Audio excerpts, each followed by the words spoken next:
તો ફાઇનલી આપણે આવી ગયા છે આજે નાથપરાવાળી જ્યાં વડચીમાની સ્થાપના કરવામાં આવી છે થરાદ, અને થરાદમાં મોટું મંદિર બનાવવામાં આવ્યું છે. તો સ્થાપના કરી છે અને એની પ્રતિષ્ઠા રાખવામાં આવી છે. તો જોઈ શકો છો તમે, આ ગુબ્બારો છે, ગુબ્બારા ઉપર નામ લખેલું છે, અને ગુબ્બારો કેવી રીતે રાખવામાં આવે છે આ પર કોઈ ખબર નહીં. પણ આપણને ભૂખ લાગી હતી ને એટલે આપણે જરા ફટાફટ ખાવા, એટલે કે જમવા, હો ભાઈ ખાવા નહીં.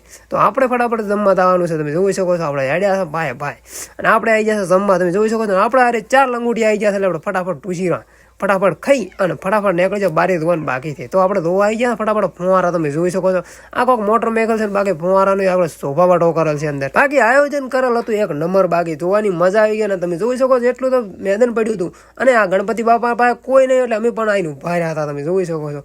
અને આપણે હવે જોવા જશે તળાવ. વડચીમાના મંદિર જે બનાવે છે ને અહીંયા તળાવ છે, અને નાથપરાવાળીમાં વડચીનું મંદિર છે ને અહીંયા પણ તળાવ છે. તો તળાવમાં પાણી પણ સરસ મજાનું ભરેલું હતું. આ મંદિર તમે જોઈ શકો છો, આ મંદિર બનાવવાનું કામ ચાલુ છે. તો હવે રાહ કોને જુઓ છો તમે? વિડીયોને લાઈક ના કર્યો, લાઈક કરી નાખો ને એક સરસ મજાનું જય વડચીમાં કોમેન્ટમાં કરી નાખજો.